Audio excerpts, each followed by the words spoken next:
verdade, eu vos digo que se eles se calarem, as pedras é que falarão.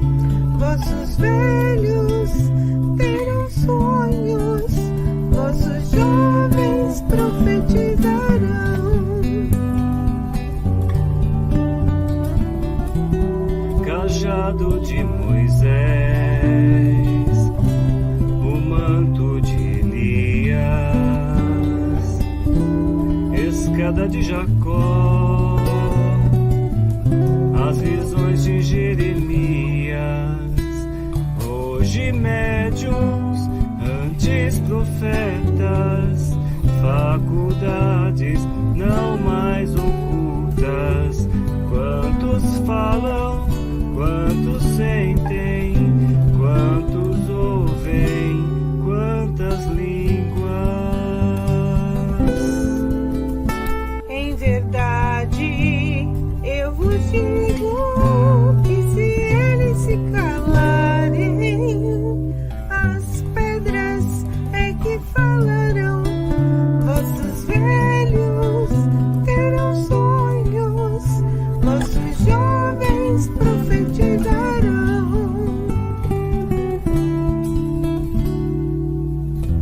Nas bodas de Caná,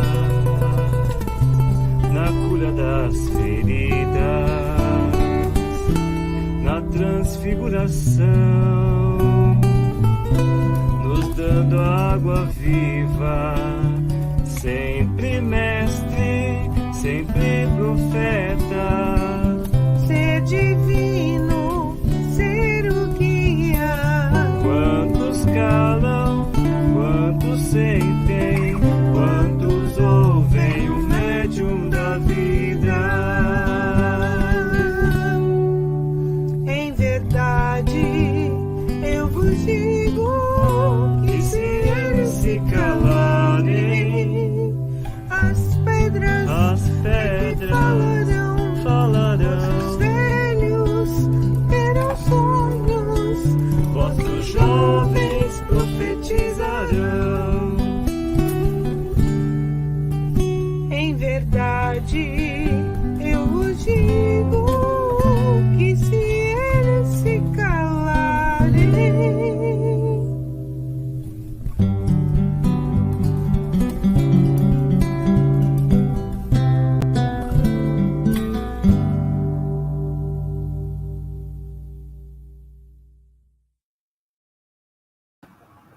Olá, boa tarde a todos.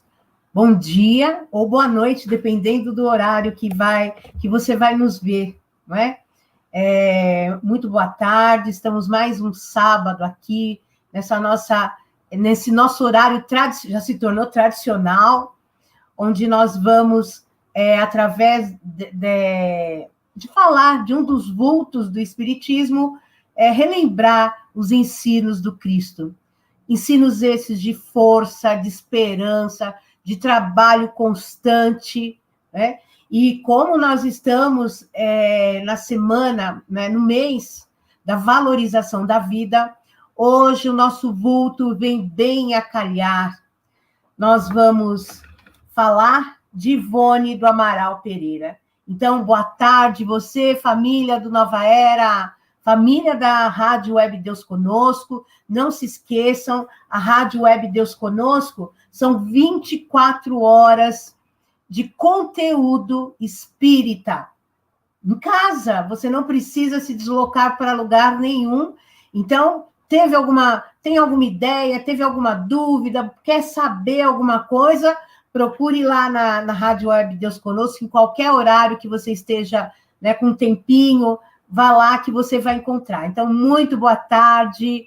É sempre bom nós falarmos, né, que a nossa música hoje, ela foi um pouquinho antes, mas houve aí, nós estamos aprendendo e às vezes é necessário antecipar alguns atos dentro da nossa live. Mas sempre tudo com muito amor, muito carinho. Um prazer estar aqui com vocês sempre.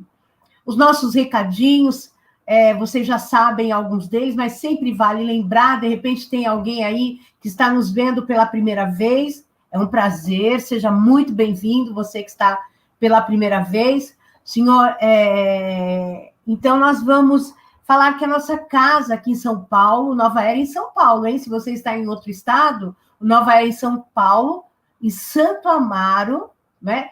Está aberto de segunda, quarta e sexta, e aos domingos. Segunda, quarta e sexta, das 19 às 20h30. O que nós temos nesses dias?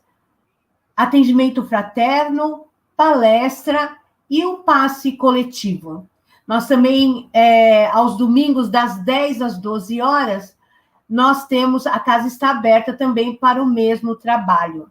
Agora, uma novidade, nós temos mais um dia em que a biblioteca da casa, tanto para se adquirir livros, né, comprar, ou emprestar. Você que gosta de ler, você que quer, está sempre ali com um livrinho na mão, tem um tempo, está numa fila, um livro sempre é bom para que a gente continue conectado a Jesus. Então, a biblioteca está de segunda, sexta e domingo. Então, olha, as coisas vão se ajeitando, estão voltando ao normal, né? Vamos relembrar aqui agora da nossa assistência social, estamos precisando de ajuda. Aliás, não é, gente? A gente ouvindo aí na mídia, não é só a nossa casa, em todos os lugares, a quantidade de doação diminuiu, mas a necessidade das famílias parece estar aumentando. E nós temos a nossa campanha permanente de arrecadação de alimentos. Antes, nós tínhamos nossos cursos online, presenciais, ajudava muito, hoje estão todos online, mas nós podemos ajudar ou depositando em espécie na conta do Bradesco, aí vocês estão vendo no post.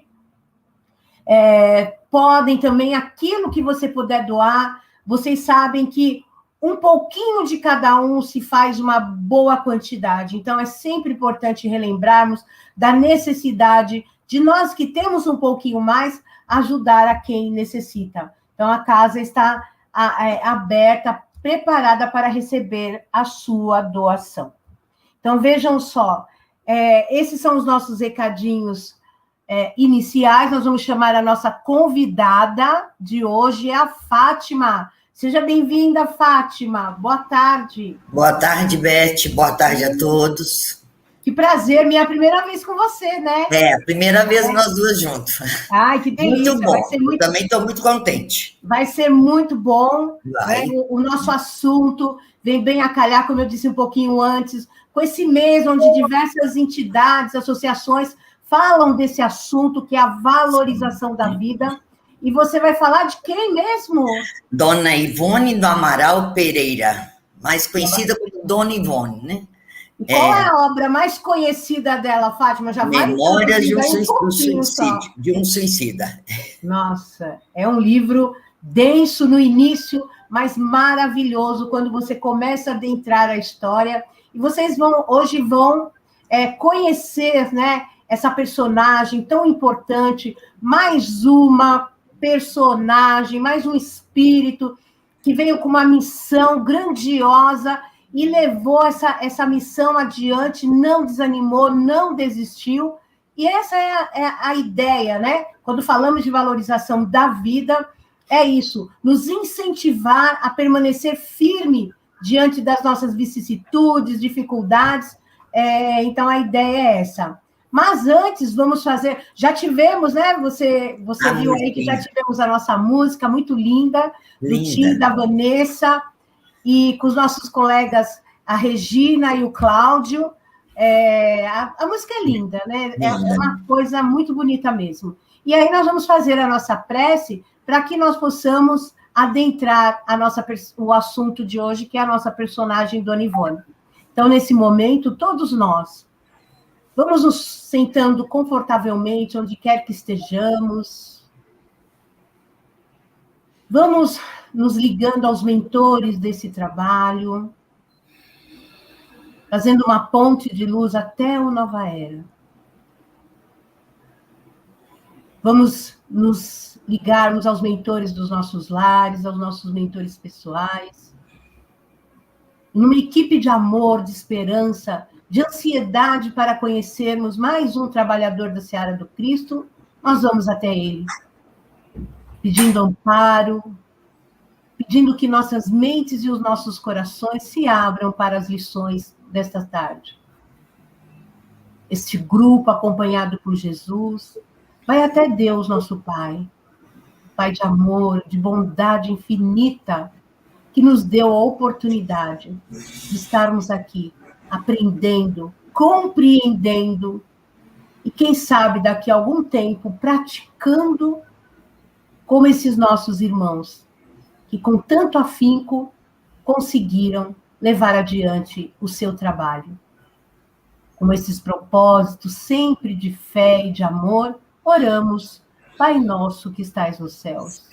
Santificado seja o vosso nome, venha a nós o vosso reino, seja feita a vossa vontade, Pai, assim na terra como nos céus.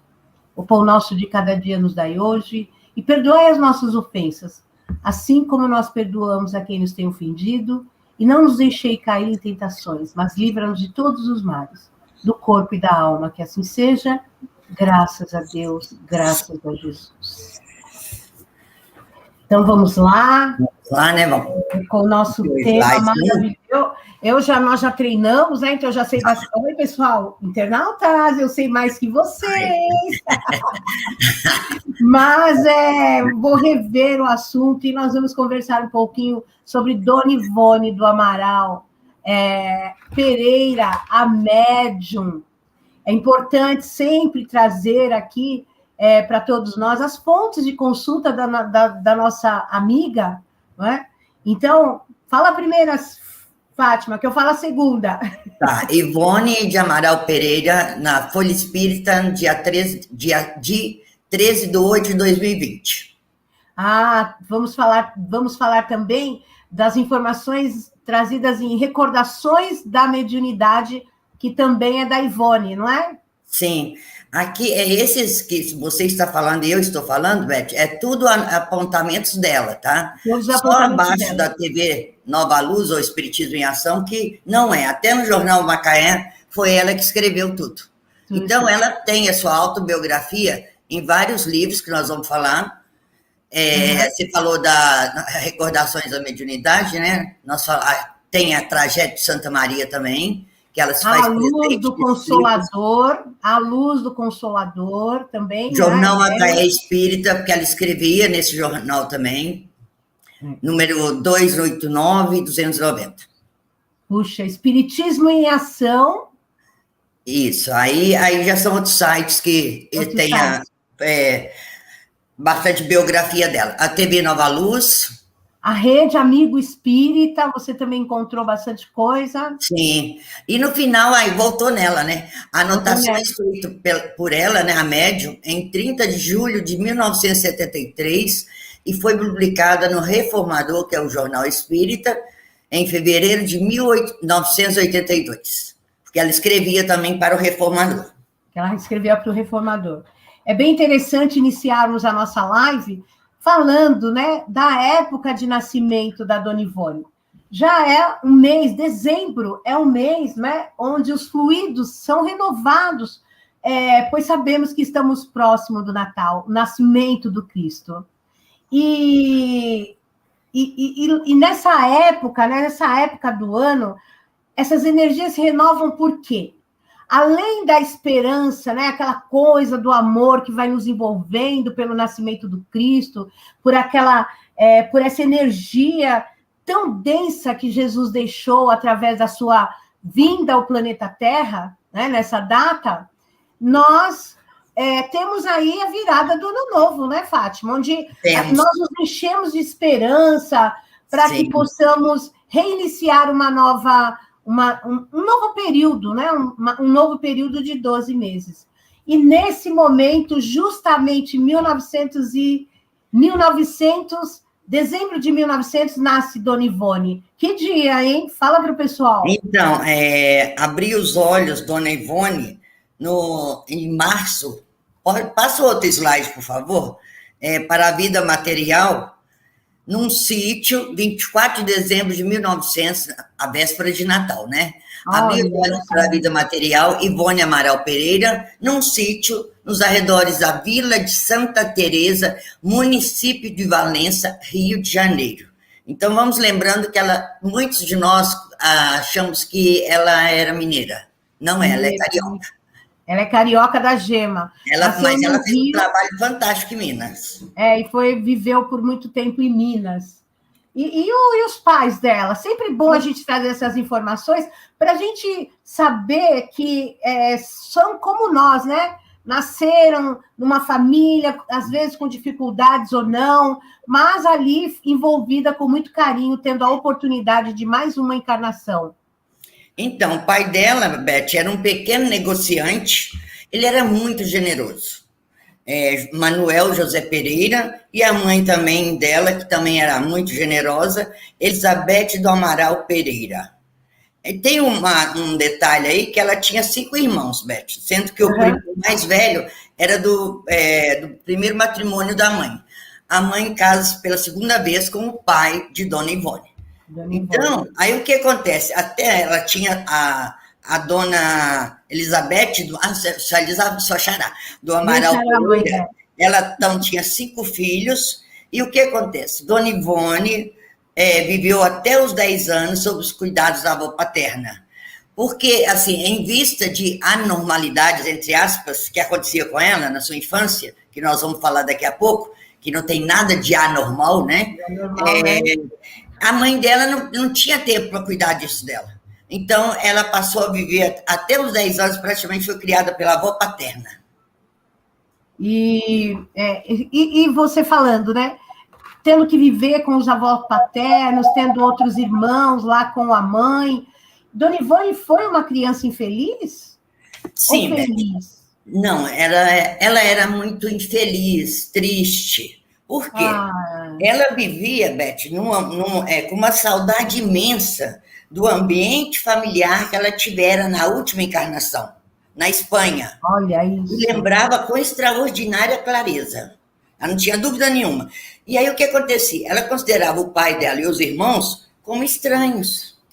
A casa onde morava ali era totalmente estranha, lá no Rio. Para ela, o verdadeiro pai, quem era?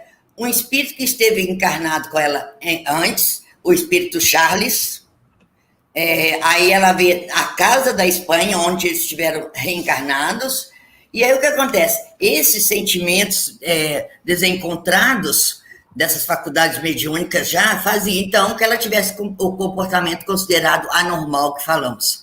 Então, por esse motivo, ela passou com a avó até 10 anos. Mas ela era uma criança triste, porque, pensa bem, ela via tudo nitidamente da última encarnação. O pai da última encarnação, que é o Charles, que era o Charles, e o Charles se torna o guia e mentor dela. Ela não reconhecia a nova família como sua família, não é isso? O pai e os irmãos, não. E isso traz muitos problemas, às vezes acontece isso. Sim. E através da mediunidade ela vivia entre esses seres como se fossem encarnados, não é, Fátima? Sim, sim. E é bem interessante. E como era o lar de Dona Ivone? Né? O lar dos seus pais? Seus pais tinham posse, não tinham? Como que nós podemos vislumbrar aí esse momento da infância da... O lar dela, né, da Ivone, eles eram pobres, Beth, e modestos, passaram por várias situações difíceis e ruins. E, segundo Dona Ivone, beneficiou muito a ela, porque ela não teve contato com as coisas mundanas do mundo, e aí ela compreendeu mais as necessidades do próximo. E são palavras dela, tá? Aí o que acontece? Mas a influência dos pais dela, embora não achasse que... Depois, com o tempo, ela foi entendendo que aquele ali era o pai dela, né? Logicamente, a partir que ela cresceu. Okay. Apesar disso, os pais dela eram muito amorosos e, principalmente, eles viam bastante a necessidade do outro, eles tinham costumes de albergar, trazer pessoas que estavam na rua feridas ou passando para dentro da sua casa. Então, a Dona Ivone cresceu com esse jeito, com essa situação. Situação financeira ruim, mas tudo... Sempre ajuda. Olha isso, né? sempre ajudando. E é interessante que essa coisa da criança, né, ter esse contato com a espiritualidade é muito comum, né? Eles, no início da encarnação, eles ainda estão muito ligados ao plano espiritual, por isso que ela tinha... E sem falar que nós vamos falar um pouquinho depois, essa mediunidade que ela tinha, né? Por isso que ela está no próximo aqui, slide nós vamos falar. Nós vamos falar. E ela não estudou muito, foi só até o curso primário, antigamente, né? Antigamente nós tínhamos o primário. Mas, por causa de situações econômicas, ela não conseguiu levar adiante aos estudos. Mas ela adorava estudar e adorava ler, não, Fátima? Sempre trabalhou e diante dessa renda que ela obtinha, ela comprava livros para se manter e ainda se instruir, né? Trabalhava com bordado, era bem cuidada, né? Além de tudo, esses espíritos são assim, além de ter esse trabalho maravilhoso, ainda são brindados. A gente lembrou aqui muito de Paulo de Tarso, né? Ele também trabalhava o tempo todo, né? A dona Ivone, ela fez para o sustento dela, trabalhou muito com costura, com bordado, com rendas, com flores, e com a educação patriarcal que ela recebeu, fez com que, então, ela ficasse afastada desse mundo material, em exagero, né? O que é supérfluo, né? E com isso, ela teve um desenvolvimento e recolhimento mediúnico muito bom. Por quê? Ela nasceu em lar espírita. Agora, voltando aos pais dela, eles eram espíritas, e ele, inclusive, ele fazia as lições da doutrina e a prática do espiritismo dentro do seu lar, junto com todos os seus filhos. E aos 12 anos, o pai de Dona Ivone, dá para ela um evangelho, o que fez com que ela solidificasse bastante dentro da doutrina espírita. Então, aos 12 anos, ela recebe do pai o primeiro livro espírita, que era o Evangelho segundo o Espiritismo. E também ela não se casou. Não. Ela não se casou, mais um que não se casou, né? Um dos vultos que a gente... eles sabem a importância do casamento, mas não se casou. E ela chegou a residir com a sua irmã e os sobrinhos no Rio de Janeiro. Sim, Piedade era no Rio? Piedade era no Rio? Sim, Piedade era no Rio. E ainda reviveu em algumas cidades de Minas, né? Antes de chegar em Lavras e Juiz de Fora. Sim, ela residia com a irmã, porque assim, os pais dela logo cedo desencarnaram, o pai atual, né, e a mãe atual. Aí ela foi morar com a irmã dela, depois ela veio para a cidade de Lavras, onde ela fez um trabalho magnífico, por isso que todo mundo pensa, eu inclusive pensava que ela era mineira, eu gostava, né, porque eu sou mineira, então achava bom ser mineira também. Eu sou capixaba. Juiz de Fora também, ela trabalhou muito, só que depois ela foi residir com a sua irmã e os sobrinhos, os filhos da irmã dela, no bairro de Piedade, no Rio de Janeiro. Ela volta para o Rio de Janeiro. Isso, e aí começa, né, a mediunidade de Ivone. Conte-nos, né, alguns episódios sobre essa mediunidade fantástica que Dona Ivone tinha, hein? Então, vamos pôr o terceiro slide, por favor? Então, é uma vida dedicada à mediunidade, Beth. À medida que eu vou falando, vocês vão ver escrito aí, porque não dá para falar de tudo, porque é pouco tempo para falar dela toda, né?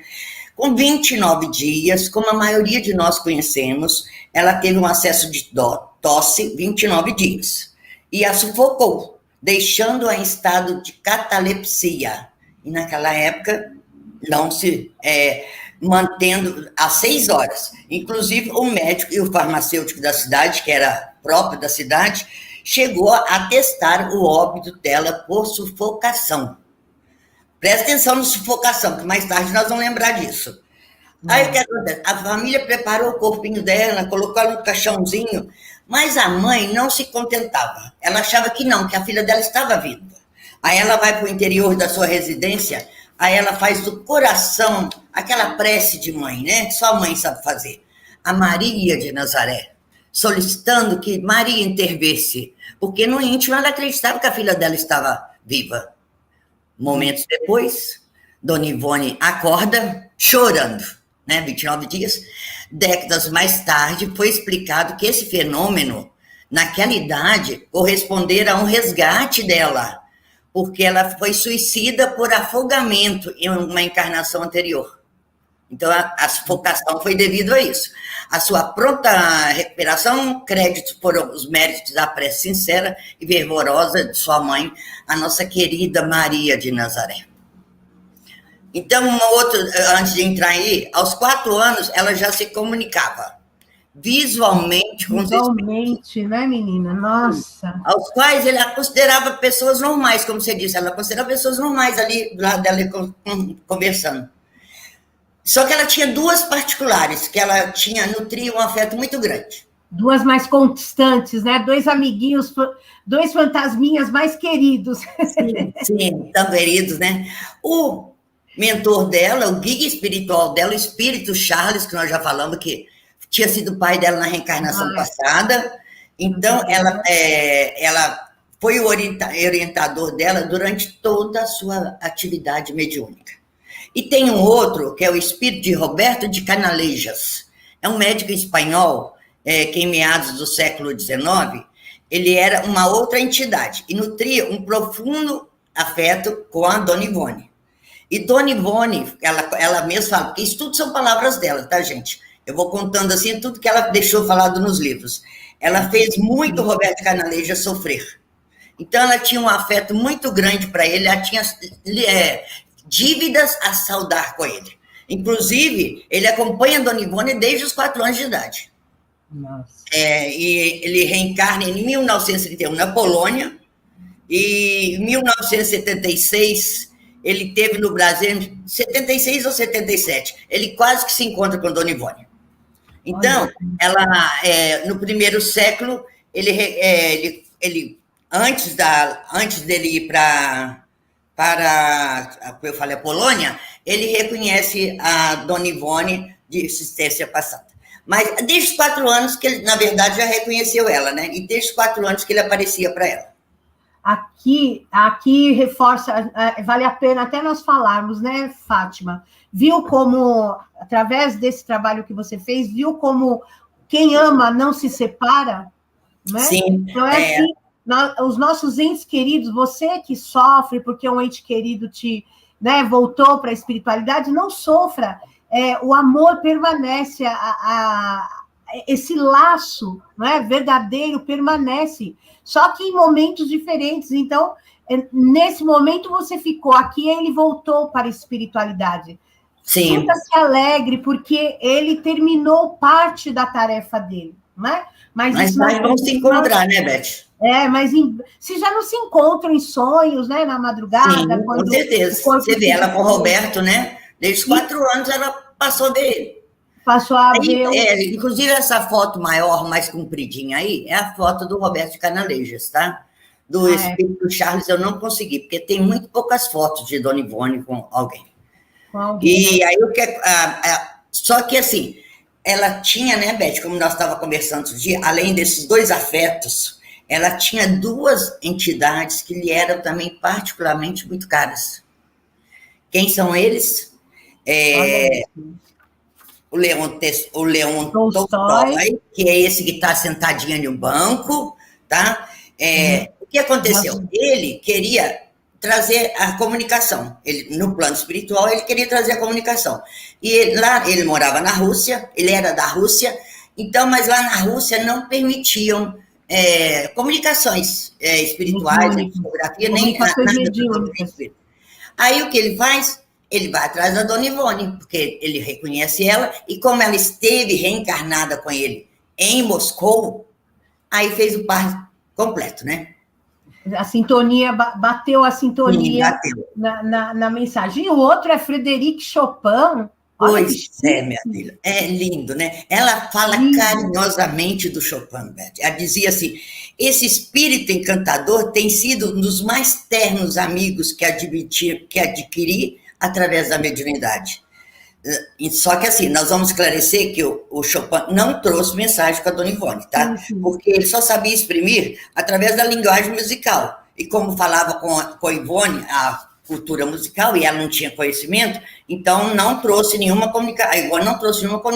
comunicação dele. Isso aí vem provar, né, Beth, como a gente sempre fala, que o espírito aproveita o que o médium tem de conhecimento, né? Ela tinha conhecimento de outra vida na Polônia, o russo, aí deu certo. Com esse aí, ela não tinha nenhuma noção de obras literárias, o Chopin, nós sabemos, não precisa nem falar dele, as músicas e tal, ela não tinha conhecimento para isso. Então, ele não passava mensagem para ela. Ele vivia no quarto dela, cada hora ia com uma roupa, ficava lá, e ela achava que de vez em quando ele ficava muito triste.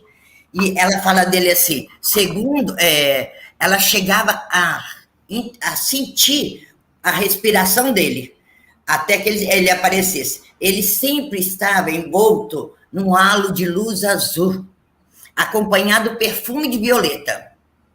Então, não sabia. Então, mas geralmente entristecida, ela disse. A melancolia parecia ser natural do seu caráter. No entanto, nós ouvimos chorar copiosamente. E aí ela trabalhou com outros... Na obra, só um momentinho. Isso aqui dele a gente pode ver na obra Devasando o Invisível. Olha, e ela trabalhou com outros vultos do espiritismo, né? Parece que é uma equipe... Nossa, essa equipe é maravilhosa, né? Cada vez que vem uma live, a gente fica sabendo que eles estavam ali embolados no mesmo trabalho de amor, de esperança para nós, né? Quem mais ela trabalhou, além do uma coisinha interessante que eu falei do Chopin, que eu até peguei ontem, Beth, eu nem passei isso. Ele declarou, a média brasileira, só declarou, não, ela escreveu depois, ele falou para ela, que ele sabia ser muito amado, que ele era muito amado pelos brasileiros, sabia disso. E isso, ele ficava muito feliz. Mas ele observa que nenhum brasileiro nunca dirigiu uma prece a ele. Ele tem vontade, ele quer estímulo, porque a ideia dele é reencarnar no Brasil. Na época da Dona Ivone, né? Após o ano 2000, era a ideia dele reencarnar no Brasil. Então, a gente, hoje nós vamos, na nossa prece final, nós vamos lembrar vamos lembrar dele, sim, muito bem. Desses nossos irmãos. E ela trabalhou com o Barçanufo, Divaldo, Chico. Sim, e com ainda esses aqui de cá, né? O Eurípides Barçanufo, como você falou, Caibar Schutter, o Divaldo, o Chico Xavier, ela teve com eles todos, eles encarnados, né? E também mais uma turma de desencarnado, nada menos, nada mais do que o nosso lindo doutor Bezerra de Menezes, que era o paizinho dela, ela chamava ele de paizinho. Ele acompanhou ela também um bom tempo. O Camilo Castelo Branco, que não tem foto dele, tá? E, aliás, tem esse aí, essa comprida que eu falei aí, e o Frederico Chopin, que nós já falamos, e também tinha outras, com o Eurípides Barçanufo, com o Divaldo e com o Chico. Tá certo. Então, são essas fotos. Lógico, ela ainda entrou em contato com outros espíritos. Mas, assim, como você diz, esse pelotão que assistia a ela... do amor, né? Era muito grande. Voltando um pouquinho, aos 8 anos, ela teve novamente o fenômeno... Ocorreu novamente com ela o fenômeno de catalepsia. Sim. Então, como foi esse momento na vida dela, na encarnação? Vocês podem acompanhar agora, a partir daí nós vamos acompanhar no slide. Aos 8 anos, outro fenômeno de catalepsia. E a gente vai falar e vai explicar ele. Isso foi associado a um desprendimento parcial de Dona Ivone, à noite, lógico. E a visão que ela teve, ela conta que marcou ela pelo resto da vida. Logicamente, em espírito, né, em desprendimento à noite, ela foi parar ante uma imagem do Senhor dos Passos. Em Minas tem a imagem do Senhor dos Passos. O Senhor dos Passos é Jesus, carregando a cruz. Essa é a imagem do Senhor dos Passos, chamado pelos católicos Senhor dos Passos. É Jesus carregando a cruz, e tem até procissão do Senhor dos Passos, né? Por isso que fala dos Passos. E ela, o que acontecia? Porque ela pedia socorro. Isso, ela disse que não lembramos mais nada depois. A imagem de Senhor dos Passos, como que adquirindo vida, diz a ela, nossa, eu até arrepio quando eu falo isso, vem comigo, minha filha, será o único recurso que terás para suportar os sofrimentos que te esperam. Nossa. Ela aceita, obviamente, a mão estendida, sobe os degraus da capelinha lá e não lembra depois de mais nada. Jesus, né? Ele nunca nos abandona nenhum de nós. E ela ainda dizia que nunca desenvolvia mediunidade. Ela apresentou-se por si mesma. Sim. Naturalmente, sem que eu me preocupasse em atraí-la. Foi uma médium pronta, desde o seu nascimento. Os biógrafos dizem isso, não é? Que ela já nasceu pronta. Já nasceu pronta. Esse é o termo que eles usam lá, já nasceu pronta. Já nasceu pronta. Aos 13 anos... Para trabalhar com essa mediunidade, qual a idade? É aos 13 anos, né? Conta pra gente como que ela iniciou nessa prática. Aos 13 anos, ela estava numa... Nós vamos contar mais tarde, lá para frente. Aparece para ela o espírito Roberto Canalejas e pede que ela escreva, ela tinha 13 anos, que ela escreva o que ele dava para ela, que era sobre suicídios. Era reforço, um esclarecimento sobre suicídio, consolo. E ela escreveu. Então, assim, como médium psicógrafo, ela trabalhou a vida inteira, Beth, 1926 até 1980. E como receitista, como aparece aí na tela, o vermelho, é assistida por Dr. Bezerra de Menezes, né? Bittencourt Sampaio, Augusto Silva, o Charles, o Roberto Canalejas. Ela começou a mexer com remédios de flora, né, como era o Dr. Bezerra, da homeopatia, e começou a trabalhar também nisso. E médium, ela diante, não é, desse contato constante com todos esses espíritos, ela também foi médium conselheira, né, conselheiro, como dizem, Sim. Canalista e passista, e sempre assistida por essa falange de espírito do bem. Como médio de incorporação, como funcionava o trabalho de Ivone? Então, o médio de incorporação, nós sabemos que é de efeitos físicos, né, ali no caso, nós sabemos que é as materializações. Então, ela trabalhou um pouco. Ela se materializava, ela doava o ectoplasma dela e materializava, mas ela ficou muito pouco tempo nisso. Até porque na época dela já não se dava tanta atenção a isso, né? Pelo menos onde que ela estava. Os movimentos. E ela também tinha uma bela oratória, né? Mesmo não, porque nós vimos um pouquinho antes que ela só estudou até a 4ª série. Sim. Mas não podemos esquecer que Dona Ivone vem de encarnações onde sempre ela estudou muito, ela tinha uma cultura muito ampla, né? Então, por isso que na encarnação, mesmo diante do pouco estudo intelectual nessa encarnação, ela tinha todo esse cabedal de conhecimento para trazer todo esse trabalho até nós. Sobre oratória, né? Ela trabalhou como oratória na Tribuna Espírita de 1927 a 1971, 44 anos que ela trabalhou como médium de oratória. E o seu trabalho maior foi na mediunidade, mesmo ela tendo todos esses... uma quantidade tão grande que nós vamos ver um pouco adiante, de uma bibliografia tão grande, não é, Fátima? Sim. E essa coisa da cura, como se deu no caso da Dona Ivone? Ela conta, Beth, que é o que ela mais gostava de fazer e é o que mais ela fez. Ela foi, através da mediunidade dela, ela, principalmente sob o amparo do Dr. Bezerra de Menezes e os outros, ela começou a doar remédios receituários e ela dava passes, e eram passes de cura. E, logicamente, esses receituários, ela gastava com o próprio dinheiro dela que ela colhia, porque das flores e tal, e lógico que dava também tudo de graça, né, para o resto do pessoal. Acima dela, doutor Bezerra, obviamente, mas ela fala que a maior tarefa dela, o que ela mais gostava de fazer era nisso. Receituário e de passes. Ela também colaborou, né, nesse trabalho dela da literatura mediúnica, ela colaborou com vários jornais. E olha lá, né, mulheres Hoje nós reclamamos da vida, ela tinha que ter um pseudônimo, né? Como? Sim. O que ela colocou? Ela começou a se chamar lá, nesse jornal, Frederico Francisco. Logicamente, em homenagem ao seu querido amigo Frederico Francisco Chopin. Mas trabalhava... Não, o Frederico, ela usou, Frederico Francisco. Mas trabalhava diuturnamente com a mediunidade, não, Fátima? Era uma coisa incrível. Sim. Ela também, Pet, porque ela mantinha, por isso que eu falei que ela gostava muito de ser médium receituária de passes. Ela diariamente, tá? Não é uma vez por semana como a gente faz, não.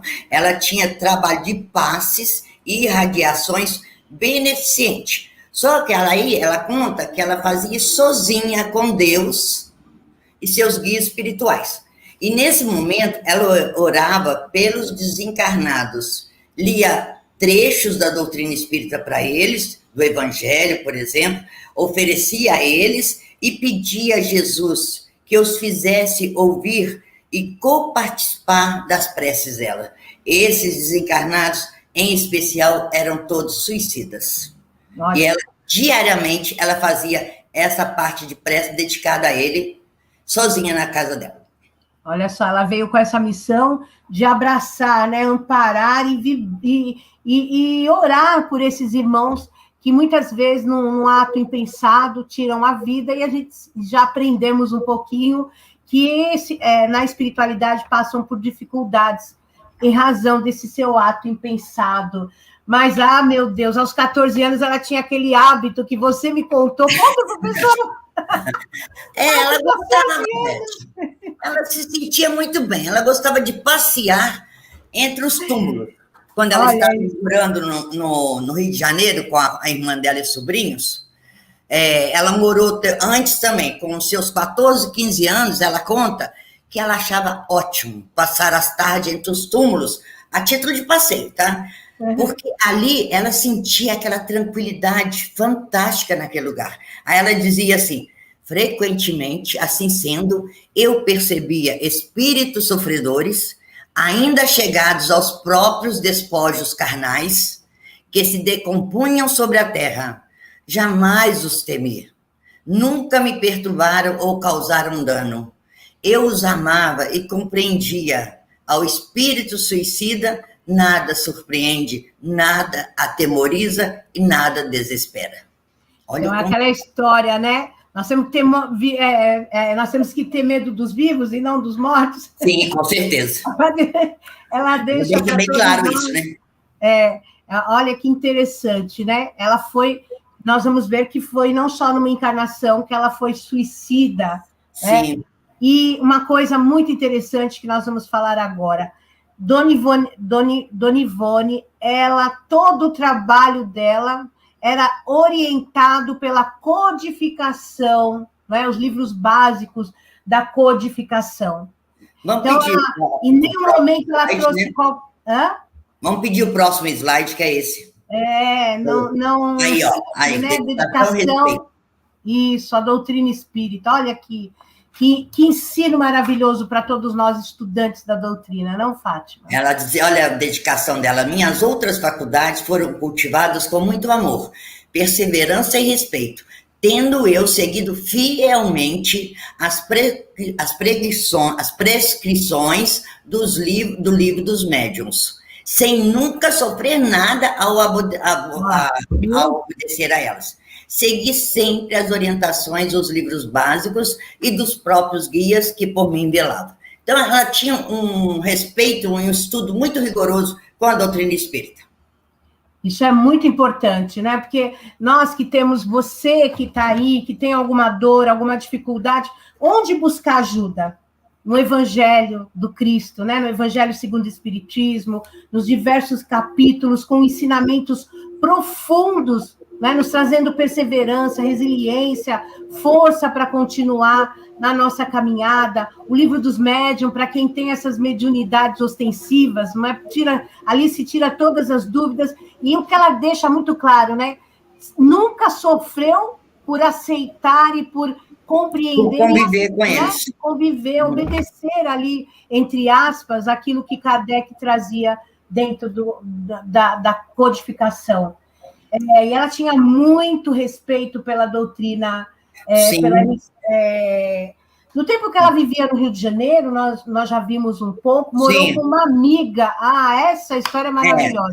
Morou com uma amiga que não era espírita, e ela com todo esse movimento, meu Deus. Então, aí o que aconteceu? Ela, lógico, ela tinha os passeios dela a título de passeio no cemitério, mas ela todo dia fazia a oração dela, através do Evangelho segundo o Espiritismo, com Deus e os guias espirituais dela. Então, o que acontece? Ela se oferece primeiramente a algumas casas espíritas, mas algumas não aceitaram. A grande maioria, naquele momento, não aceitou. Então, o que ela fez? Ela organizou o que ela denominou posto mediúnico, em sua própria residência, junto com essa amiga. E essa amiga não era espírita. Então, quando a amiga saía, ela fazia isso. Mas ela não insistia com a amiga, não. A amiga também respeitava ela. Mas a amiga dela não queria saber nada de espiritismo. Aí, o que acontecia? Na própria residência dela, ela provia de remédios homeopatas às suas próprias custas. Inclusive, ela distribuía gratuitamente durante 8 anos em uma favela próxima à casa de sua irmã. Aplicava injeções em doentes pobres, costurava para eles e fornecia os medicamentos. Tudo gratuito. E todos os dias, como nós já falamos, ela fazia o culto do Evangelho, diariamente acompanhada pelos seus guias espirituais. Porque, como falamos, a companheira dela abominava o espiritismo. Mas ela quietinha no quarto dela. Sempre bem acompanhada, né, pela essa falange. Mas depois dessa recusa de algumas casas, e ela fazendo esse trabalho, é claro que ela acabou trabalhando em outras casas. Em Minas, isso no Rio de Janeiro, então, ela não trabalhou em nenhuma casa, só em Minas. Isso. Tem uma União Espírita Suburbana, Rio de Janeiro, antigo estado da Guanabara. Aqui nessa casa no Rio, ela trabalhou como médium de atração de obsessores. Olha que interessante. E pessoas encarnadas que estavam muito perturbados. Ela era o chamarisco, né, para esses espíritos, e ela trazia, a gente não fala que o médium o imã que puxa, ela chegava lá, ela puxava tudo para ela. Esse era o trabalho dela nessa União Espírita Suburbana, e pelo assédio dos espíritos desencarnados ao encarnado, através de obsessão. E ela atraía eles, então ela trabalhou um bom tempo aí também. Lavras, Minas Gerais, por isso que a gente acha que ela é de Minas, né? Ela trabalhou um bom tempo lá, mas hoje ele chamado Centro Espírita Augusto Silva. No Grêmio Espírita de Beneficência, tem esse também do Rio de Janeiro, da Barra do Piraí, Rio de Janeiro. Isso foi depois desse caso com a amiga dela. Também trabalhou em Juiz de Fora, Minas, né, na Casa Espírita, e durante 2 anos, ela trabalhou, lógico, a Centro Espírita Luiz Gonzaga de Pedro Leopoldo. Lógico, ali ela teve contato com o nosso querido e sempre amado e saudoso Chico Xavier. Chico Xavier, né? E aí, partindo para o lado dos romances, né, dela trabalhar com esses romances, é bem interessante a sua pesquisa, que nos diz que, durante a noite, no descanso do corpo, os espíritos, né, a levavam para outros países, em que se desenrolaria algumas ações, onde ela ali assistia e depois trazia isso, escrevia isso ao despertar. Conta para nós. Vamos pedir o próximo slide, primeiramente, que é esse que vai estar escrito. Aí, ó, processo de como realizou a recepção de suas obras mediúnicas. Como você falou, né, eles retiravam o espírito dela do corpo material, levavam ela para o além e para o país em que se desenrolaria a ação. Ou seja, o escrito, né? Portugal, Espanha, França, Alemanha, Rússia e alguns ambientes do mundo invisível. Então, o que ela dizia, além disso? Ela conheceu muitas passagens do mundo espiritual, países estrangeiros terrenos, né, como já citamos aí, assistia a peça a ser escrita pelos autores com todos os detalhes. Ela sentia a emoção do personagem. Ela fala assim, eu me via em todas as cenas. mas nada fazia ou dizia. Eu só ouvia uma voz desconhecida a narrar o drama com uma precisão e um encanto indescritível, mas sem ver o narrador. Ela assistiu às cenas de Inquisição em Portugal no século XVI, ela visitou castelos medievais da Renascença, penetrou o Palácio de Louvre, em Paris, no tempo de Catarina de Médici, que foi uma grande... Da forma que hoje é, né? Sim. Aí ela conheceu os gelos da Rússia, como nós já falamos, Leão Tolstói, com ela, numa encarnação, esteve lá. Ela penetrou também regiões sombrias do astral inferior, que a gente acha que é tudo belo, né, Beth? Mas não é. A gente já lê. E ambientes consoladoras, por outro lado, do astral intermediário, que ela fala intermediário. Porque ela dizia que o além-túmulo se assemelha à nossa Terra, mais belo, obviamente, nas regiões intermediárias e boas. Então, ela fala que ela conviveu com os guias dela como se ela fosse desencarnada. Então, ela reveu ali muitos trechos do passado histórico dela, citadas nos livros que ela vai escrever, como se tratasse de hoje, como se estivesse vivendo hoje. Aí, o que acontecia? Depois, voltava para o corpo, né? No dia seguinte, o que ela fazia? Chegava e escrevia os livros. Escrevia, então, aquilo que viu, né? Com grande facilidade, pois já conhecia o enredo e todos os detalhes. Emmanuel fez isso com o Chico, não é? O Emmanuel fez muito isso com o Chico. Levou Chico lá nos lugares para ele ver, sentir a emoção para depois nos trazer as belas histórias que nós lemos aí da bibliografia de Chico. Sim. Olha, diante de tudo que você vem nos trazendo, né? Não dá para falar de Dona Ivone se não falar do livro Memórias de um Suicida. Né? Olha isso. Slide, por favor, seu... É maravilhoso. É maravilhoso. Sim. E foi considerado um monumento da bibliografia mediúnica no Brasil, né? Espírita no Brasil. E realmente é um livro maravilhoso mesmo, né? Sim, com certeza. Não dá, como você falou, falar de Dona Ivone sem falar em Memória de um Suicida, né? Um monumento que eles falam, o Chico falava, que o André Luiz falava, é um monumento da bibliografia mediúnica no Brasil. Então, o que acontece?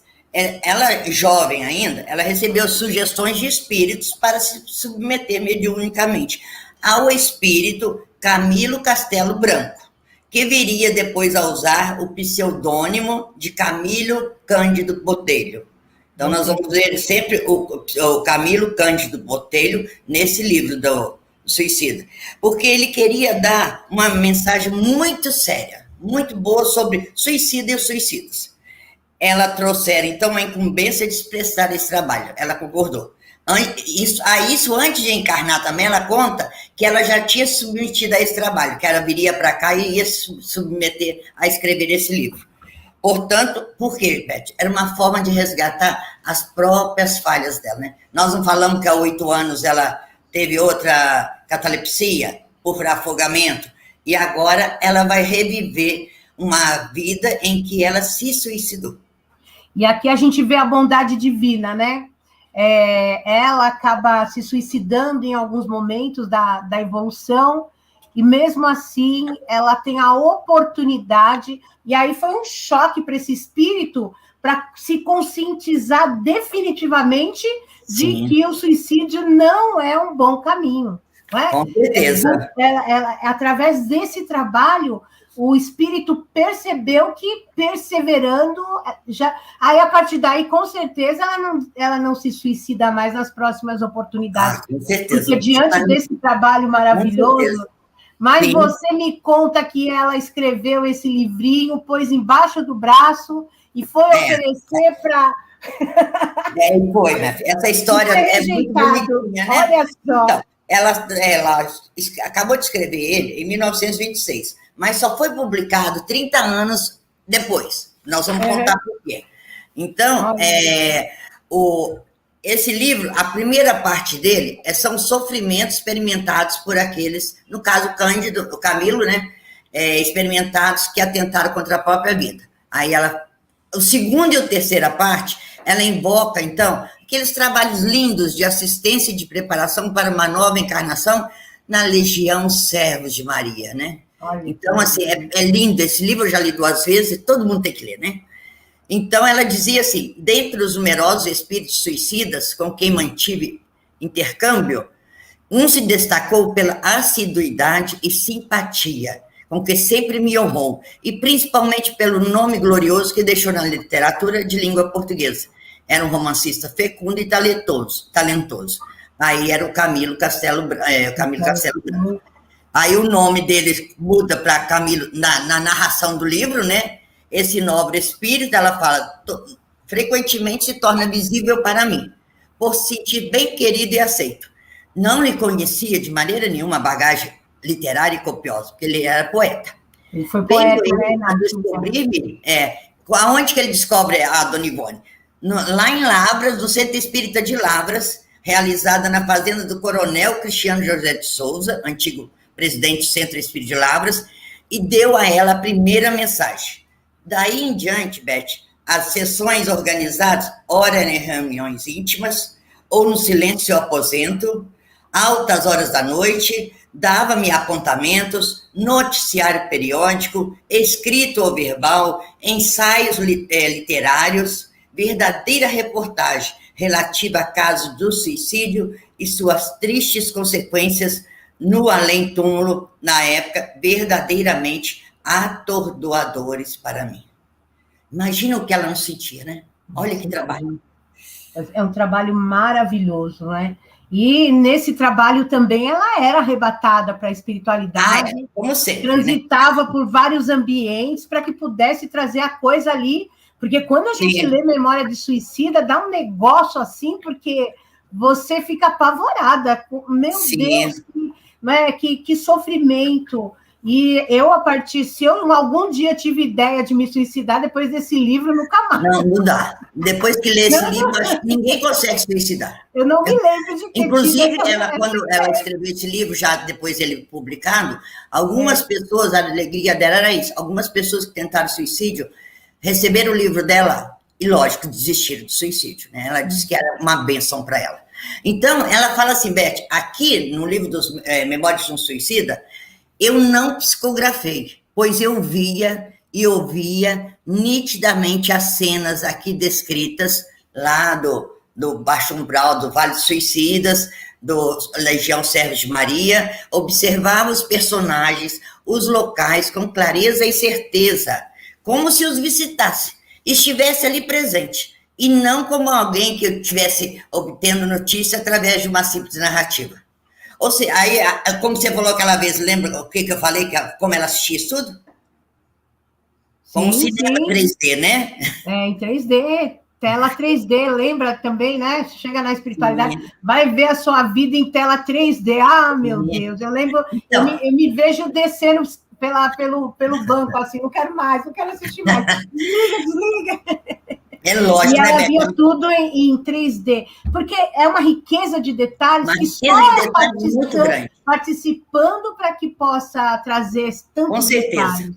Tem que ler os livros dela para a gente conseguir entender um pouquinho ela, né? Falar um pouquinho dela. É lógico, né? Ela sempre falou que nunca os suicidas que ela via nos cemitérios, nunca incomodou ela. Só que, lógico, quando ela ia para o Vale dos Suicidas, por exemplo, ela sentia um impacto emocional muito forte, porque ela se sentia como se fosse um personagem ali. Por quê? De fato, ela era.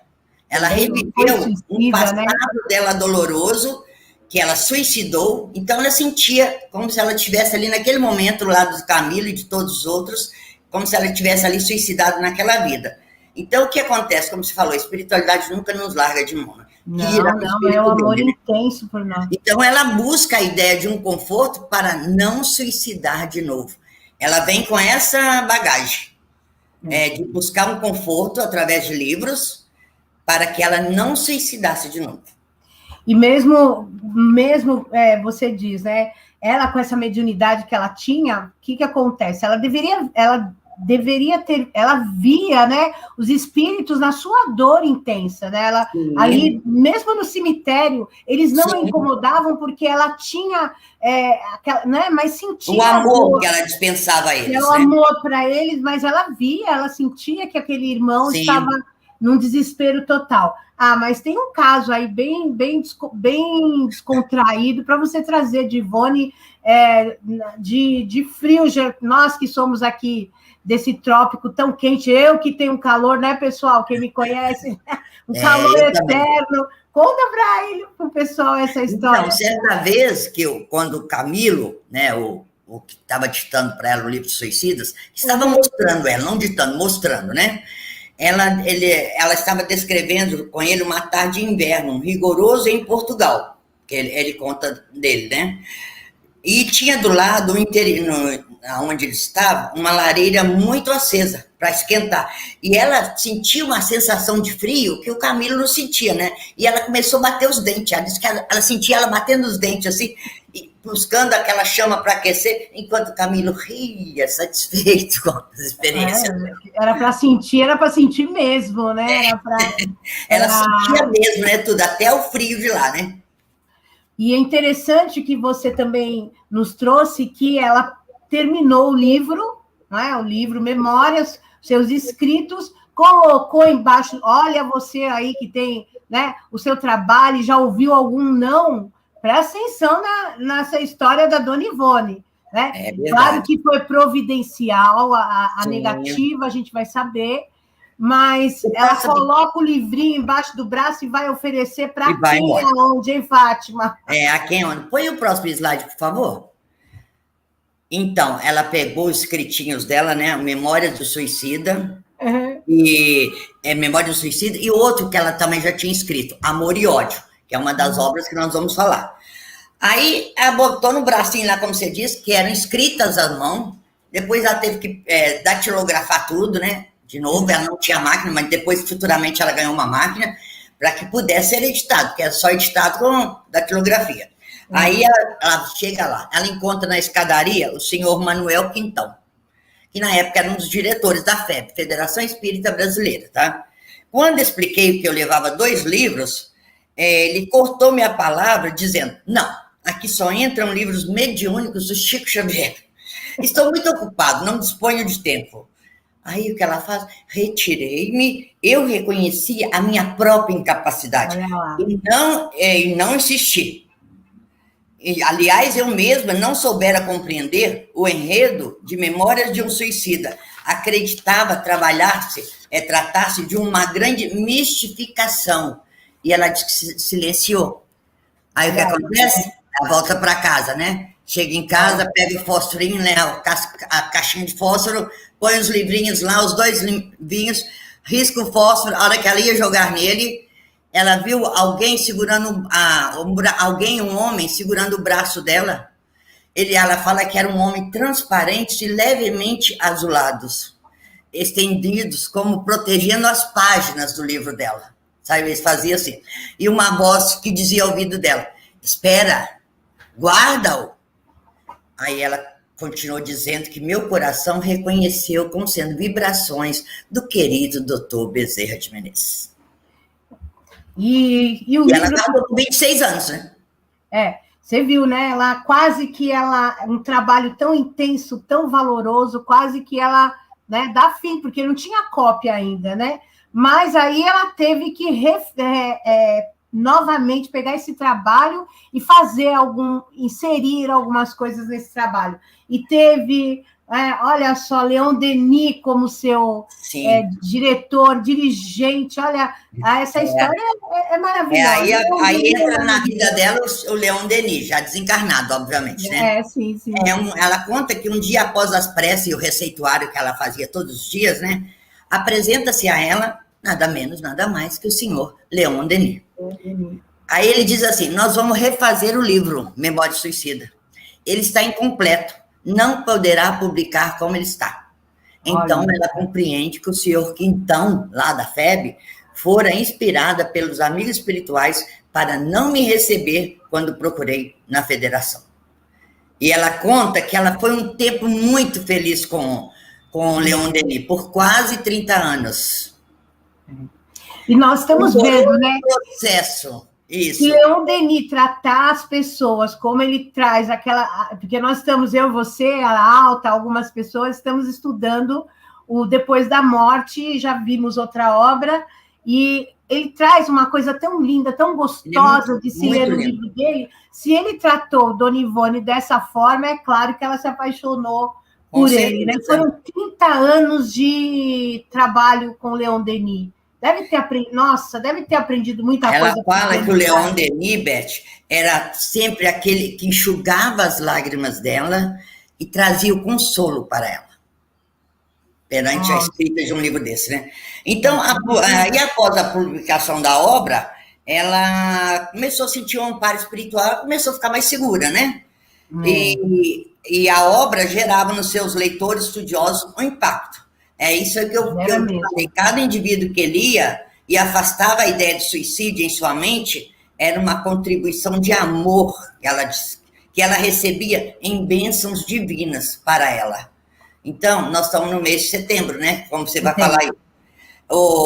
Só mais uma coisinha. O Chico relata que Dona Ivone do Amaral, para André Luiz falou através do Chico, que o livro Memórias de um Suicida era, em seu gênero, a maior obra dos últimos 50 anos e seria dos próximos 50 anos. Realmente é um livro... Sempre pra frente. É um livro de estudo, sim. É um livro de reflexão e é um aprendizado para a eternidade. Porque, na verdade, só um momentinho, na verdade, o Castelo escrevia as dores dele, tudo que aconteceu. Também, né? E não tinha informação doutrinária. Aí entra o lindo Leon Denis para pegar, nos meios dos fatos lá, trazer a orientação doutrinária, que nós sabemos que tem bastante lá dentro. Quem já leu sabe. Eu sei que nós temos aí... Você nos trouxe algumas obras dela, depois eu vou até printar, porque, nossa, é muita obra você fala uma, eu falo outra. Põe o próximo slide, por favor. Então, aqui estão suas obras, gente. A gente não vai falar na ordem que está, porque não tem como falar na ordem, tá? Lembrando que aqueles 3 de cima lá é uma trilogia, estão juntinhos. Embaixo também tem 2 juntinhos, que também os 2 são juntos. E do lado de cá, embaixo da palavra obras, são livros que ela também escreveu para os jovens. E muitos deles se perderam e eles estão tentando resgatar esses livros. Então, vamos lá, Beth, vamos começar com vocês, né? Lógico, nós já falamos sobre a obra Memória de Suicida. Agora vamos falar sobre o resto. Aliás, não é resto, né? Sobre os outros. Então, Nas Telas do Infinito é um livro que apresenta 2 novelas. Uma atribuída ao espírito Bezerra de Menezes e a outra Camilo Castelo Branco. Eu ainda não li, mas deve ser bem interessante. Sim. O Amor e Ódio, também está aí, foi atribuída ao espírito Charles. Por quê? Ele invoca o drama de um ex-aluno do nosso querido Allan Kardec, o artista Gaston de Saint-Pierre, já ainda como professor Rivail, porque ele foi acusado de um crime que não cometera. Kardec dá a ele um livro dos espíritos e ajuda muito ele. Então, ela relata isso nesse livro Amor e Ódio. Uma outra obra que nós temos aí é A Tragédia de Santa Maria, pelo espírito de Bezerra de Menezes. Esse romance é ambientado em uma fazenda de café em Vassouras, no Rio de Janeiro. Trata da história real de uma rica família escravocrata sobre cuja tragédia se abateu. Quantas tragédias dessas fazendas, né, onde o ódio predominava, o rancor contra o irmão, né, o outro filho. Sim. Aí nós temos também Ressurreição em Vida. Não sei se, eu acho que tá dando para todo mundo enxergar. Para mim está pequeno, mas para os outros estão grandes. Ressurreição em Vida, atribuído, como nós já falamos atrás, a Leon Tolstói, né? Compreende 6 contos e 2 mini-romances que foi ambientados na Rússia dos czares, porque ela viveu uma encarnação lá anterior com o Roberto Canalejas e o Leon Denis, com Leon Tolstói. né? E ainda tem Devassando o Invisível e Recordações da Mediunidade, que são relatos das experiências mediúnicas de Ivone sobre o amparo do espírito de seu pai numa encarnação passada, Charles, e também de Dr. Bezerra. Sim, aqui uma coisa interessante que eu achei, que não deu tempo de passar também, Beth, fala que nesse livro tem pelo menos 5 reencarnações de Chopin. Olha que interessante, né? O Devasando o Invisível, tá? Aí depois vem a trilogia, que está lá em cima, os 3 junto lá. Isso é uma trilogia, gente. Você tem que ler eles todos. Lógico, dá para ler um, depois começar outro, mas o interessante é ler tudo, porque agora ela vai falar da vida dela, das reencarnações dela. São lá tratadas, então, as lutas redentores, sendo Dona Ivone, de vários personagens, sendo Dona Ivone hoje uma delas. Nas Voragens do Pecado, que tem essa sequência, tá? Nas Voragens do Pecado, que está ali no meio, é atribuído ao espírito Charles. Relata a trágica história do massacre da noite de São Bartolomeu, que todos muitos de nós conhecem, durante o que seria uma encarnação dela na personalidade de Ruth Carolina de La Chapelle. Aí vem o segundo, o Cavaleiro de Números, mostra outra encarnação dela, ainda na França, tá? Na personalidade de Berthe de Somerville. E o Drama de Bretanha, que é o último, ilustra como é a ela, então, Andréia de Guzmán, que não consegue suportar os embates de sua expiação e se suicida por afogamento. Olha isso. A trilogia acima, gente, isso aqui esses livros são fantásticos. Pelo menos esses 3 dela, viu? Se a gente pudesse ler eles, pelo menos esse. Fala que realmente a trajetória de 3 almas em conflitos. Dona Ivone, hoje Dona Ivone, o espírito Charles e o Roberto Canalejas. É a história deles, de várias reencarnações. Sempre envolvidos, né? Um sempre... um era pai, o outro era marido. Uma hora o Charles era pai, o Roberto Canalejas era marido. Nessa última, o Roberto Canalejas era marido dela. E é aquela história, mas, meu Deus, olha, só a doutrina para nos falar, né, que nós estamos, nesse momento, nós estamos numa posição na família, numa outra oportunidade, nós podemos estar numa outra posição. Por isso que é importante a gente, ajudar o outro a caminhar, porque se nós não ajudarmos, nós vamos voltar, e a coisa vai ficar do jeito que está, ou pior. Ainda tem o livro... Vamos lá, Beth, porque tem ainda mais um pouco de nosso tempo ainda. E isso apresenta 2 contos atribuídos ao espírito Charles, um ambientado na Pérsia e outro na Espanha, e 3 contos atribuídos ao espírito Leão Tolstói, todos ambientados na Rússia. A Inês está pedindo aqui, como eu vejo o chat do meu lado, o nome da trilogia, de novo, Nas Voragens do Pecado, O Cavaleiro de Números, ERS no final, tá? E o Drama da Bretanha, nessa sequência. Em seguida, temos também o Dramas da Obsessão, atribuído ao nosso querido Dr. Bezerra de Menezes. Esclarece sobre a obsessão, gente, em 2 histórias. E uma delas é a participação dela, enquanto médium, na orientação aos espíritos obsessores. Nossa, lindo, lindo. E aí, o último, né? A Leila, a filha de Charles. Tá lá no meio, não é de autoria da Ivone, e sim de Denise Correia de Macedo, pelo espírito de Arnold de Números.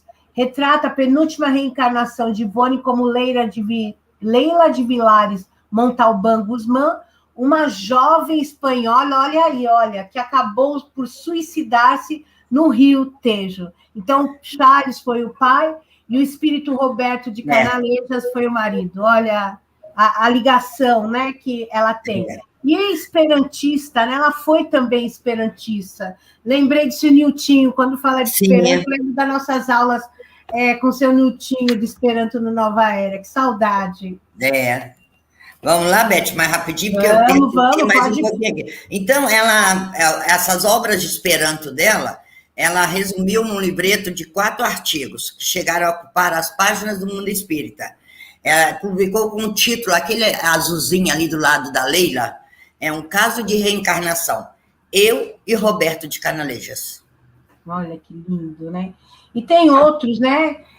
Publicou diversos artigos em jornais de Sim. sua autoria. Hoje, alguns, inclusive, de autoria desconhecida. Precisa de se recuperar muito dos trabalhos de Ivone, né? Sim, com certeza. E agora, em 1984, desencarna a Dona Ivone, uma das maiores... Aí nós duas, a gente estava treinando, nós rimos, né? Como é que essa mulher fazia isso o dia inteiro? De noite ela não dormia, né? Já sabia que ela ia, o espírito ia para ela. E durante o dia, ela dava receita, dava passe, ia nas casas espíritas, escrevia esse monte de livro. Eu não sei o que ela... Né? Atendia os doentes na casa dela, ajudava eles na própria casa dela. Imagina a Romaria. Escrevia livros. Meu Deus, olha... Beth, essa era a médio 24 horas. 24 a gente horas. Aprende, né? Que o médio tem que ser 45 horas. O médio tem que ser 24 horas. 24 horas, né? E em 1984 ela desencarna. Sim. Você passa o próximo slide, por favor, que é o último. Desencarna ela. Olha o que ela deixou para a gente falado. As únicas horas de alegria e felicidade que desfrutei nesse mundo devo à prática da doutrina dos espíritos, ao convívio espiritual com as entidades. O mundo nada me concedeu, a não ser o ensejo para resgatar antigas faltas. Por isso amo essa doutrina, sirvo-a com amor, consoante as minhas forças, e certa estou da verdade que ela encerra, pois o além-túmulo tem me concedido tesouros morais e espirituais inabaláveis. Você vê, né? As horas de alegria dela. Olha, ela amava a doutrina espírita, né? Amava, né? Se dedicou a uma coisa. Então, aí a gente consegue entender porque dava tempo de fazer tudo, né? O amor. Amor, né? Aí tem um negócio legalzinho que o Divaldo falava assim, com muito respeito, considero Dona Ivone o Chico Xavier de Saias. Olha, que lindo, Olha, eu vou colocar isso. E como acontece o desencarne dela, então, nos primeiros dias de março de 1984, a Dona Ivone, ela precisava de se internar e colocar um marca-passo, que o médico dela tinha indicado. E a família dela insistia para ela ir colocar esse marca-passo. Mas ela falou assim, gente, não vai adiantar, eu vou desencarnar antes. Ela já estava ali sabendo que estava esperando ela, doutor Bezerra e Charles, que receberiam ela na volta. Mas a família, né, lógico, querendo cuidar dela, tudo insistiu, ela foi. Lógico, ela não resistiu à cirurgia. Retornou, assim, ao mundo espiritual, uma das mais respeitáveis médiuns do movimento espírita brasileiro, Ivone do Amaral Pereira, às 22 horas do dia 9 de março de 1984. E aí, gente, pasmem, 13 dias depois, em comunicação em espírito, na FEB, vem agradecer a todos que ajudaram ela. 13 dias. E, obviamente, ela continua trabalhando com suicidas na espiritualidade. Meu Deus, Fátima, que lindo, que lindo, que... Vou colocar o vídeo, será que dá tempo, Beth? Quantos minutos? 3, 4 minutos. Penso que são 19... Hein? Dá uns 4 minutos, a gente termina. Pode colocar, vamos colocar. Esse vídeo que eu vou falar para vocês, que eu vou colocar, é ela própria falando numa das entrevistas que ela deu em 1978. Ela deu quem entrevistou ela foi o Danilo Vilela e ele deixou esse material disponível. Isso foi em 12 de 3 de 1978. Inclusive, tem o link... que pode baixar lá, ele deixou que todo mundo pegasse. Então, eu peguei só, é grande, né? Mas eu só peguei o finalzinho, que é uma orientação que ela dá a nós espíritos.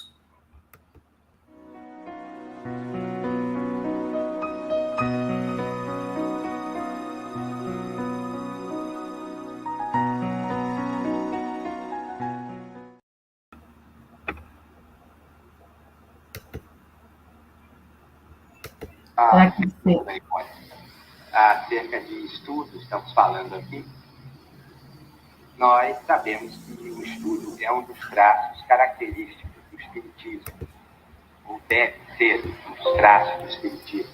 Nós sabemos que o espírita deve estudar, mas ao lado das obras básicas da codificação, ao lado da literatura espírita moderna, que devem naturalmente merecer a atenção dos espíritas, quais, na sua opinião, os assuntos que poderiam ser estudados com proveito pelos espíritas? Assuntos não propriamente espíritas, outros assuntos que fossem de interesse. Meu irmão Danilo, as escrituras cristãs são indispensáveis à cultura de um espírita. Assim como também é grande utilidade o conhecimento do Velho Testamento, onde encontraremos muitos ensinamentos bons e noticiários sobre fatos espíritas, além de ser um livro histórico da literatura de Israel, portanto um livro de cultura. Eu tenho aprendido muito no Velho Testamento. De forma que eu posso falar daquilo que eu sinto, do que vejo, né, que examino. Não podemos esquecer que o cristianismo é filho do judaísmo, que o espiritismo é encontrado também no noticiário do cristianismo. O espírita precisa ainda conhecer um pouco de história, a fim de poder dar expansão às inspirações que descerão do invisível, ajudando nos trabalhos a realizar para a divulgação da sua crença, pois em todas as civilizações deste mundo existiram o rastro da comunicação dos espíritos e princípios divinos. Dr. Bezerra de Menezes aconselha constantemente aos espíritas a leitura do cristianismo histórico, porque ele acha que todo espírita precisa conhecer a história do cristianismo, que é muito importante. Porque eu mesma tenho observado, às vezes, pessoas falando um trecho do Evangelho que não estão certos. É preciso, então, conhecer, estudar o mais possível. Ou nós aceitamos o Evangelho ou não aceitamos. Há espíritas que, de fato, não se dedicam muito ao Evangelho. Se dedicam mais à parte verdadeiramente espírita. Mas o conselho que nós recebemos do alto, inclusive da codificação, atinge o Evangelho, o estudo do Evangelho. Né? O Espiritismo, portanto, é cultura geral, é nobreza intelectual e moral, é ciência transcendente. Por isso, creio que devemos conhecer, tanto quanto nos seja possível, tudo quanto nos possa elevar o coração, a mente e o conhecimento. Mas não podemos também olvidar que tudo isso deve ser acompanhado da humildade do coração, da simplicidade do comportamento, sem pretensões a títulos acadêmicos geradores do orgulho. Existem espíritas incultos que tão bem compreendem as coisas de Deus e a doutrina dos espíritos, inclusive, que superam em sensatez e capacidade a muitos que, embora cultos, se deixam levar pelo orgulho e a vaidade de se suporem superiores. Há ocasiões em que meus guias recomendam me ler obras profanas de todos os tipos, desde que esclareçam e edifiquem a mente. Atermos somente a literatura espírita será exclusivismo que limitará a nossa ação em favor da própria doutrina que defendemos. Então, gente, é isso aí é dela, né, que ela trouxe para nós, as palavras são dela, e a gente vai agradecendo aqui, né, Beth, eu vou agradecendo a essa heroína silenciosa, que é assim que Chico chamava ela. Nossa Senhora, é muito lindamente todos os exemplos que ela trouxe para nós. Eu aprendi muito, cheguei a me emocionar várias vezes quando eu fiz esse trabalho dela. Então, onde ela estiver, com certeza ela continua sendo essa luz, né? Em especial para os médiums, a maioria de nós é médium, né? E para aqueles que, infelizmente, não valorizam ainda a vida, que é nesse mês que a gente está celebrando. Maravilhosa. Quem agradece somos nós, Fátima. Que trabalho lindo, que história linda, que personagem que só nos encanta. E aí esse final, onde ela diz, né? Vamos aí, pessoal, abre o horizonte, abre a mente, não fique bitolado. Que é isso que ela diz, né? Ler só a doutrina espírita também, a gente não consegue enxergar o todo da vida. para que a gente possa valorizá-la. Então, nós aqui vamos encerrando o nosso trabalho, agradecendo por mais essa oportunidade, agradecendo a Fátima, agradecendo o Nova Era, agradecendo a família Rádio Web Deus Conosco. Hoje tivemos um imprevisto e temos um irmão lá da Rádio Web Deus Conosco nos ajudando. Felipe, Belmiro. O senhor Belmiro. Felipe, muito obrigada. Obrigada a todos. E assim nós vamos encerrando a nossa live, agradecendo a Jesus por mais essa oportunidade, por mais esse ensinamento, por mais essa injeção de ânimo na nossa caminhada evolutiva. Então, gente, boa tarde, até semana que vem. O personagem da semana que vem será outro também encantador, Fabiano de Cristo. Estejamos aqui nesse mesmo canal às 15 horas no próximo sábado. Beijo, fiquem com Deus. Obrigada, Fátima. Obrigada, tchau, família. Obrigada. Obrigada, seu Belmiro. Felipe, senhor Belmiro, Rádio Web Deus Conosco. Web Rádio Deus Conosco. Aqui você navega em ondas de luz.